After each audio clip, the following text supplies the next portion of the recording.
जाओ भोला तमर मित्र धर्मर पालन कर। मु तुमको आज्ञा देउछि।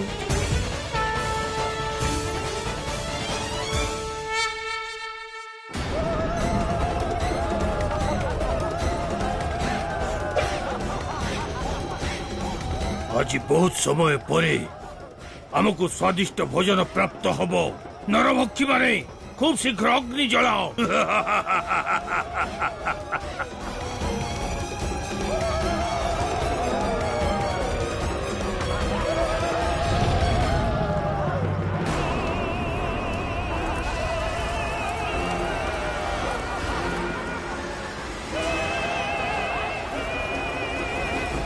मत छाड़ी दियो, जीवा को दियो मते। मित्र भोला मोर रक्षा करो। नागेंद्रहाराय त्रिलोचनाय भस्मांगरागाय महेश्वराय नित्याय शुद्धाय दिगंबराय तस्मै नकाराय नमः शिवाय।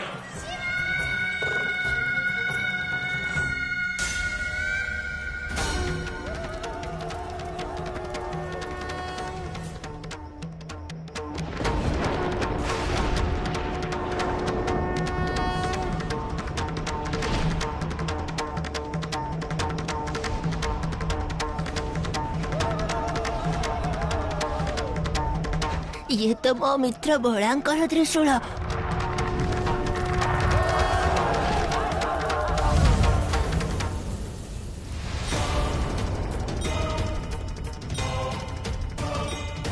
लिबी गला नहीं अग्नि। ये केमिति संभव? गोटे अस्त्र अग्नि को लिभाई देला। मते तो लागुची ये गोटे चमत्कारी शस्त्र। तो एबे यार चमत्कार विफल कर दउछि मो।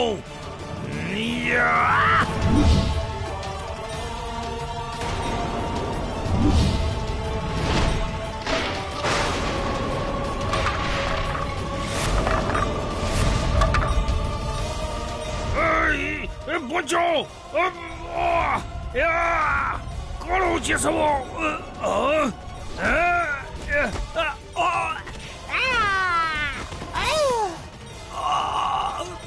पड़े चलो।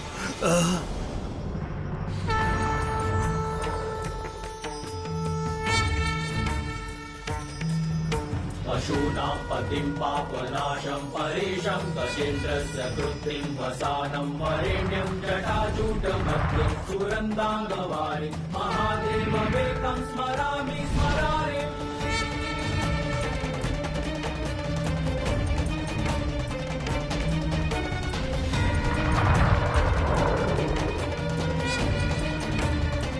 मोर मित्र आसी गले।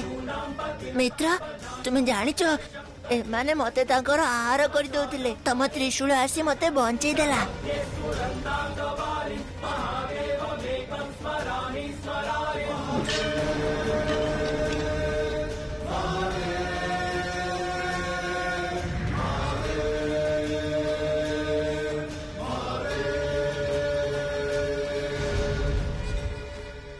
अटकांतु रोकी दियंतु आपन को त्रिशूल को। आउ आम मान को क्षमा करंतु।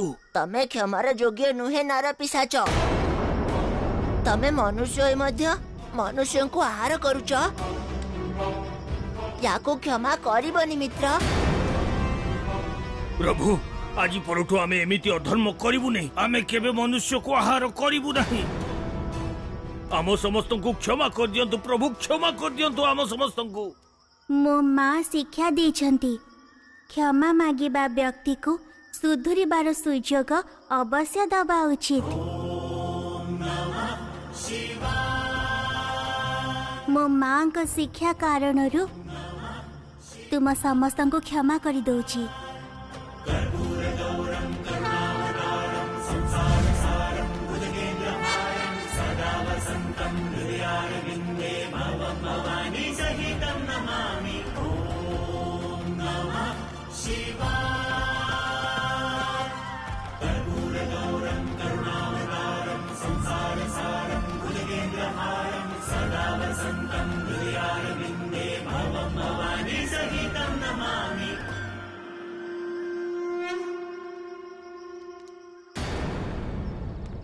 धैर्य धरंतु देवी, स्वयं को संजत रखंतु।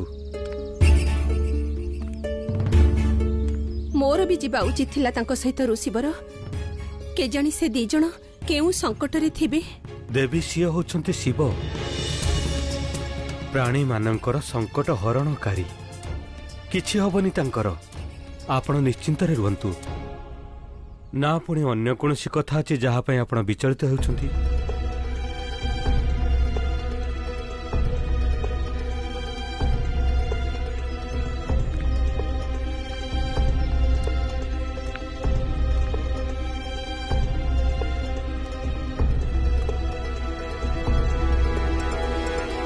मोर चिंतार विषय तो अन्य किछि ऋषिवर। चिंता हेउछि जे पड़ोसी हेई आसीछंती देवी पार्वती। आपण जानिछंती से कोन करिछंती? से मते न पचारी भोळा को निज गृह को डाकी नेथिले। आपणकर भोळा उपरे जेतिक अधिकार रहिछि सेतिके अधिकार तांकर मध्य रहिछि। भोळा आपणक पुत्र आजी हेइछंती, आ महादेवंकर उपरे तांकर पति तो सी जन्म जन्मांतररु हेई आसीछंती। एकथा काई भूली जाउछंती? परंतु मते तो गोटिए जन्म मिलिछि ना ऋषिवर। आ ए जन्म रे शिव मोर पुत्र हेइछंती। आ ए हाई परम सत्य। कहार अधिकार नहीं कि मते न पचारी मोर अनुमति बिना मो भोळा पाख को आसीबे किंबा भोळा को निज पाख को डाकिबे।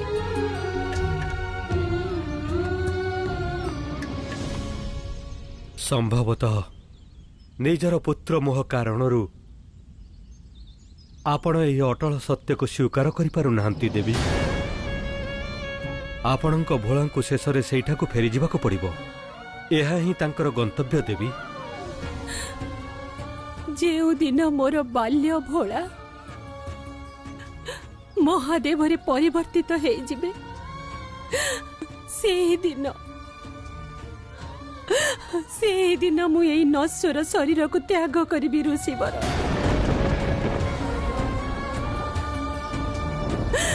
भोळा बिना मो पक्षे बचिबा असंभव असंभव ऋषिवर। जदि तमे मते भल पाउथांत तेबे से नूतन मित्रंक पाखकु जाई न थांत। अच्छा एबे बुझिली तुमे मो उपरे रुष्ट काहेकि अच्छा। आउ सर्वदा रुष्ट रहिबी ना कथा हबी ना तम सहित कुआडे भी जीबी। मूढ़ नूतन मित्र पाइले जे पुरातन मित्रंक भूली जाई थाए से केबे भी प्रकृत मित्रता प्राप्त करि पारि न थाए। सत्य कहजो मित्र। प्रकृत मित्र तो सी हे थाए जे मित्रर सुख दुख प्रतिटी संकट बेले पाखरे रुहे। मूढ़ तुमे गृह को फेरी के आसीबनी? ठीक अछि मु तो एकुटिया जाउछि गृह को। आउ मां को हाथ रंधा विभिन्न मिष्टान भी खाइबी। मिष्टान जीवा को तो मु चाहूनी, परंतु माता तो मो ପାଇଁ भी प्रस्तुत करथिबे ना। जदि न खाइबी तांकर परिश्रम आउ अन्न सब व्यर्थ ही जीवो। परंतु तुमे निज माता पिता को खोजिबा को जीव ना मूढ़। तांको आउ केबे खोजी देबी मित्र। चलो एबे गृह को जीवा, मते बहुत जोरे भोक हेलानी।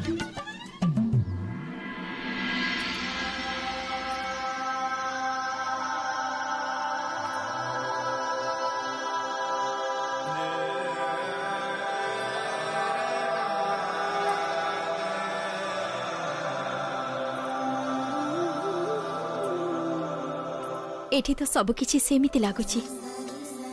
सूर्यंकर आलोक, सूर्य, अर्चनार फूल, बेलपत्र, जेउठी आपण थांती ना महादेव सेठिकार प्रकृति मध्य आपणक अनुरूप सृष्टि हेबाकु चाहे। लागुची एई स्थान मध्य कैलास हेबाकु चाहूची।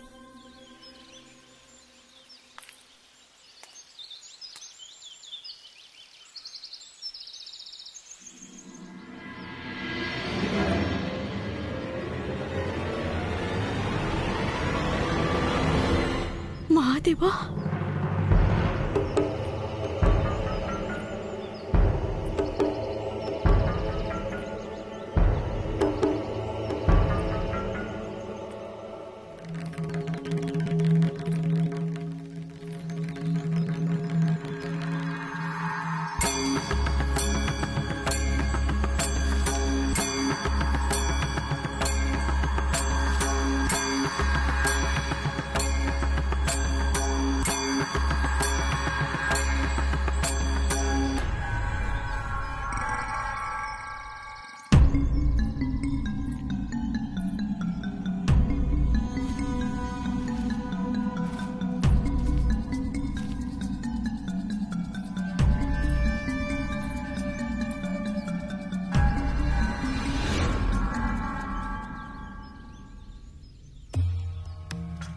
मित्र मु तम सहित जाऊची सत्य परंतु तुमको मते एक वचन दबाको हबो कुह तमे से रहस्यमयी पड़ोशी सहित मित्रता रखिबो नाही काहेकि काहेकि ना सी हमर मित्रता भांगिबाकू चाहुचंती मित्र माँ को शिक्षा भूली गल मु मां को कहितबा कोनोसी कथा को भूली नाही मित्र माँ शिखई छंती ना जे मित्रतारे शर्त रखा जाए नहीं केवल प्रेम थाए निस्वार्थ प्रेम आउ प्रकृत मित्रता कौनसी छलना किंबा प्ररचना रे भांगे नहीं हाँ एहा मध्य मां शिखाई थिले तेबे मित्र मूढ़ गृह को जिबा हाँ चलो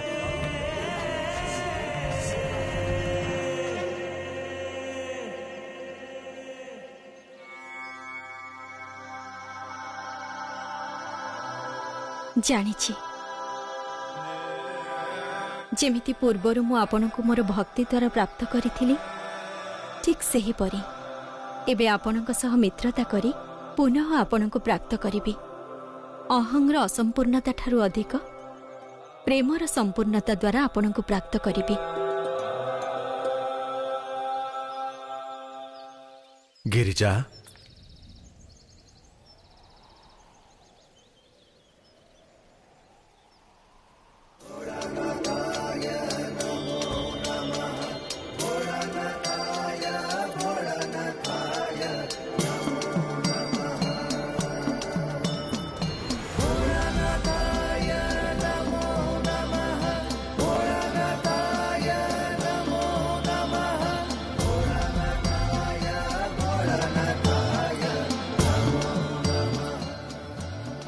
महादेव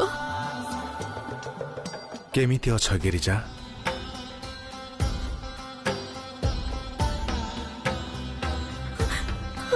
महादेव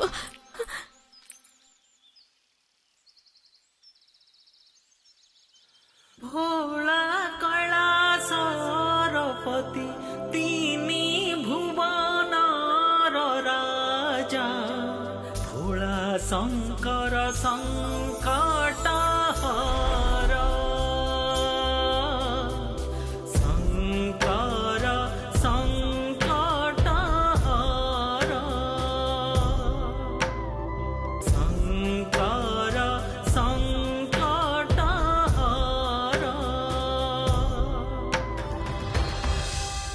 महादेव आपण आसी गले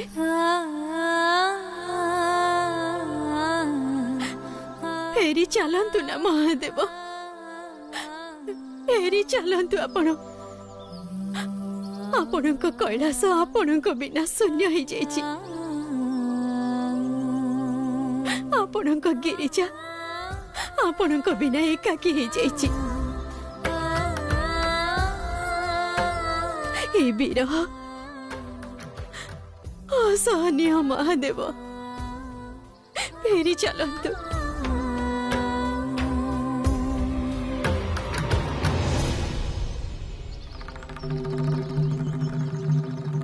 मु तो सर्वदा तुम साथी अच्छी पार्वती तुम अंतर मध्यरे प्रत्येक मुहूर्त तुम्हें मते जेउ रूपरे चाहिब जेउ रूपरे डाकिब मते तुमे सही रूप रे पाइब।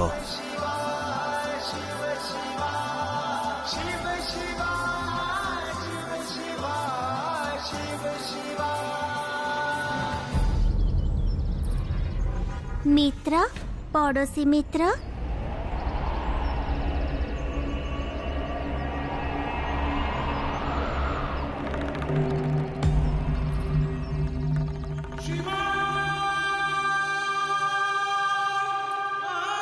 आपण कहा सह कथा हेउथिले? आपण कौन स्वप्न देखुथिले कि?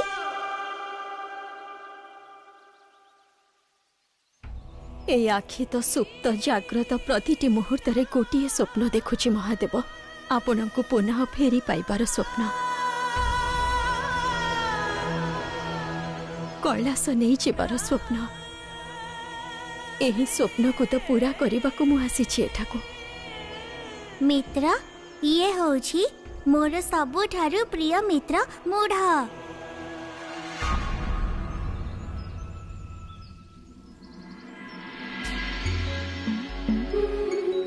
ताहले तो ये आजी ठारु मोर भी मित्र हेले। मित्र, आपण एठाकू काहेकि आसीथिले? बेलपत्र नबा पाई। सेथिरे कोन हुए? महादेवंकर अर्चना। तुमे काली प्रातः समय मो गृह को आस ना? तमे आसीबो ना? अवश्य आसीबी।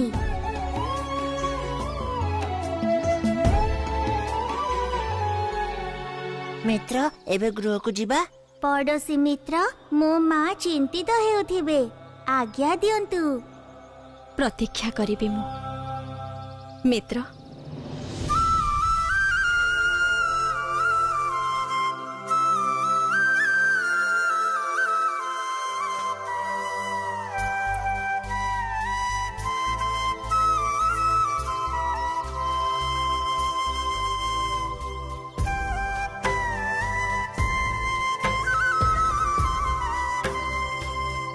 जेमिति आपण को मन आसी सेमिति आपण बाल्य रूप को मध्य मन देवी महादेव। आउ नहीं जीवी निज साथी रे आपण कैलास को देखिबी मु। केते दिन करिवे आपण ए लीला मो सहित।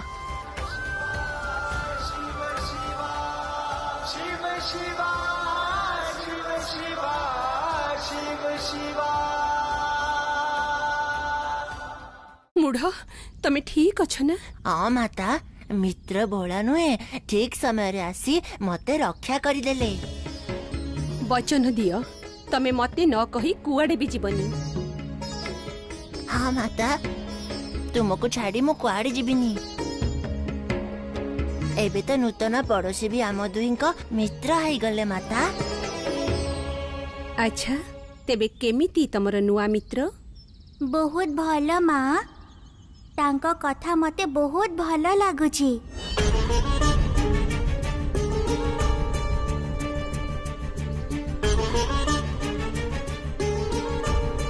मित्रता भल कथा भोला, परंतु प्रतिटी संबंध रे एक अनुशासन रहिबा दरकार।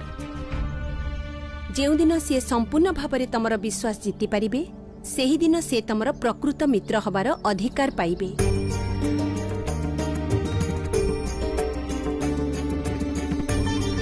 एबे चलो तमे माने हाथ मुह धोई आस, मु भोजन परसुछि। आज्ञा माँ।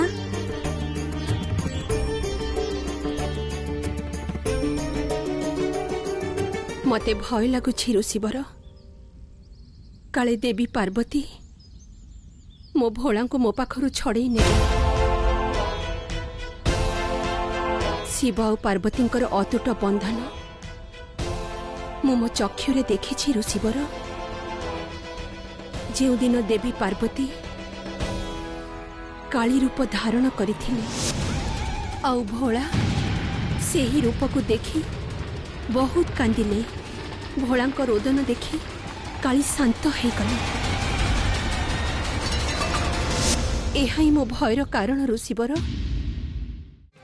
काली देवी पार्वती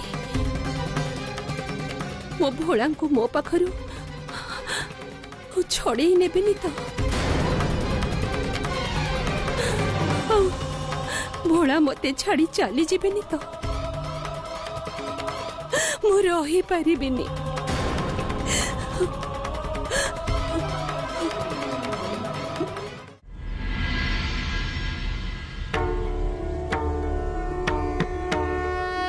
ମାତା, ମୁଁ କ'ଣ ଆପଣଙ୍କୁ ଏକ ପ୍ରଶ୍ନ ପଚାରି ପାରିବି? ପଚାର। ମାତା, ପ୍ରଭୁଙ୍କ ସମୀପରେ ବି ଏକ ମହାଶିବଲିଙ୍ଗ ଅଛି। ପୁଣି ଏହି ପୂଜା ବ୍ୟବସ୍ଥା ଏଠି କରାଇବାର କୌଣସି ବିଶେଷ କାରଣ ମାତା? ସେଇ ଶିବଲିଙ୍ଗ ମହାଦେବଙ୍କ ଭକ୍ତଙ୍କ ପାଇଁ, ଆଉ ଏଇ ଶିବଲିଙ୍ଗ ସ୍ୱୟଂ ମହାଦେବଙ୍କ ପାଇଁ। ସେଠି ସଂସାରର ଆଖି ଖୋଲିଥାଏ, ଆଉ ଏଠି ମହାଦେବଙ୍କର ଲୋପ ପାଇଥିବା ସ୍ମୃତି ଚକ୍ଷୁ ଖୋଲିବ। ସେଠି ଶିବଲିଙ୍ଗଙ୍କୁ ପୂଜା ଅର୍ଚ୍ଚନା କରିବା ଦ୍ୱାରା ସଂସାରର କାମନା ପୂର୍ତ୍ତି ହେଇଥାଏ, ଆଉ ଏଠି ପୂଜା କରିଲେ ମୋ କାମନା ପୂର୍ଣ୍ଣ ହେବ। ସେଇ ଶିବଲିଙ୍ଗକୁ ପୂଜା କରିଲେ ସଂସାର ଜୀବନର ସତ୍ୟ କ'ଣ ଜ୍ଞାତ ହୁଏ। ଆଉ ଯେତେବେଳେ ମୁଁ ୟାଙ୍କୁ ପୂଜା କରିବି, ତେବେ ମୋ ମହାଦେବ ତାଙ୍କର ବିସ୍ମୃତ ଶକ୍ତି ବିଷୟରେ ଜ୍ଞାତ ହେବେ।